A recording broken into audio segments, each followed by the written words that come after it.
Bu, mulai aja ya. Studi kasus satu ini Bu berbicara masalah Ibu Tati. Saya bacakan ya Bu ya.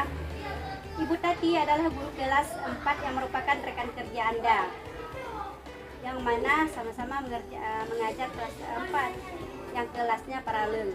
Ruangan kelas Ibu Tati pun persis di sebelah ruangan kelas Anda. Ibu Tati terkenal sangat disiplin dan cenderung galak. Pada sisi lain, Ibu Tati juga bekerja keras dan murid-muridnya pun selalu mendapatkan nilai-nilai yang sangat bagus.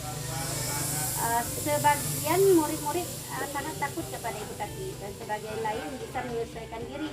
Kepala sekolah Anda dan orang tua murid juga sangat menghargai Ibu Tati. Suatu hari Anda mendengar tangisan seorang murid yang pergi keluar untuk melihat asal suara tangisan tersebut. Anda melihat seorang murid perempuan kelas 4 sedang berlutut di atas bebatuan sekolah yang sangat panas hari itu. Menghadap di depan kelas Ibu Tati. Anda melihat Ibu Tati tampak tidak menghiraukan suara tangisan muridnya dan tetap mengajar seperti biasa. Namun Anda bisa melihat keluar kelas, melihat temannya yang sedang menangis dan berlutut di terik matahari. Apa yang harus Anda lakukan? Apakah guru lain dapat menginterupsi di mana saat itu ada guru lain yang memiliki wewenang wewenang atas kelas yang dipimpinnya? Dalam kondisi ini apa yang bisa Anda lakukan dan apakah Anda menginterupsi, mengapa dan bagaimana? Kalau menurut Ibu, jika ada anak tersebut menangis, apa yang harus Anda lakukan? Menurut saya sih, pertama saya kan di kelas sebelahnya kan, ya. Pertama datang kepada murid tersebut, bertanya apa yang terjadi, kenapa begitu. Jadi kalau memang setelah dijelaskan sama anak, Bu, saya melanggar karena apa? Misalnya tidak bawa PR atau tidak memenuhi tata tertib yang diterapkan oleh wali kelas tersebut.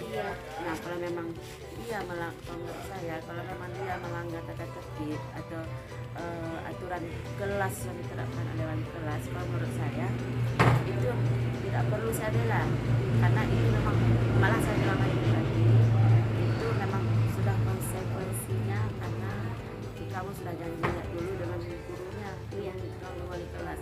Tapi kalau memang dia kenapa dia menangis segala macam, dikasih hukuman dan dengan tanpa alasan oleh wali kelas, dia saya datang ke gurunya, ke wali kelasnya, dan saya tanya apa yang terjadi, kenapa bisa begitu. Berarti menurut Ibu bisa diinterupsi kasus tersebut? Bisa, tapi tergantung keadaannya. Kalau memang kesalahan dari muridnya, misalnya tidak mematuhi tata yang diterapkan oleh Ibu Tati dari wali kelas tadi, sementara wali kelasnya kan segala macam, berarti tidak perlu kita bela, tidak perlu kita katakan wali kelasnya.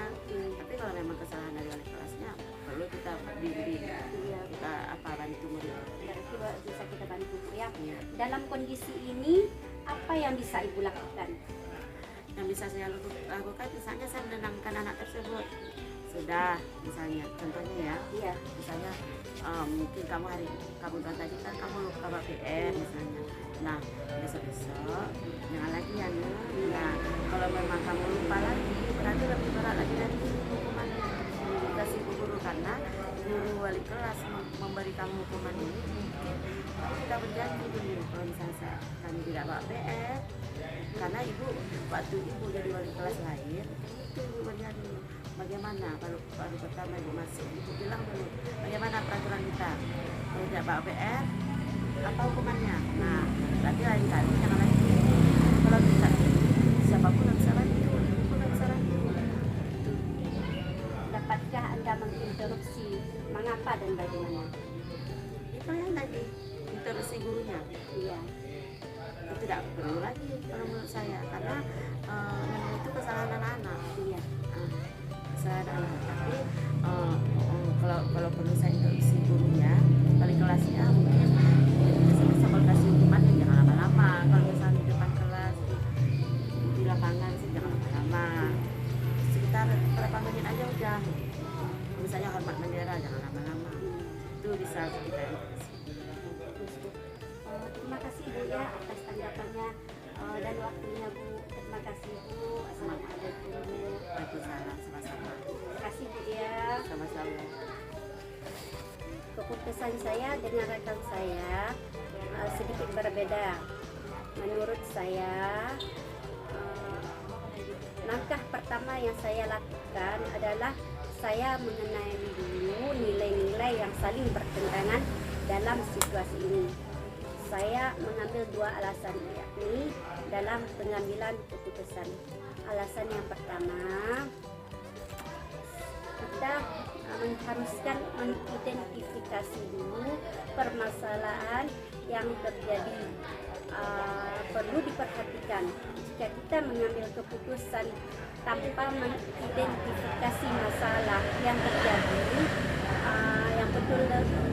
yang betul-betul menyaring dengan aspek moral, bukan masalah yang berhubungan dengan sopan santun dan norma sosial.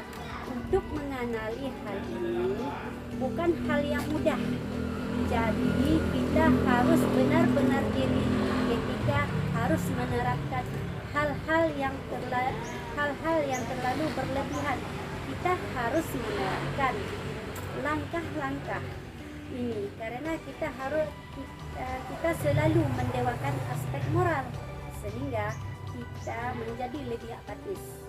Tetapi kita harus mengenali dulu, kita harus mengidentifikasi masalah tersebut, dan saya juga harus mengenal siapa-siapa saja yang terlibat dalam situasi tersebut, dan harus mengumpulkan bukti-bukti yang relevan dengan masalah tersebut, dan saya baru melakukan pengujian benar dan salah. Terima kasih. Sekian, inilah pemaparan saya mengenai kasus 1 tentang Bu Tati. Assalamualaikum warahmatullahi wabarakatuh.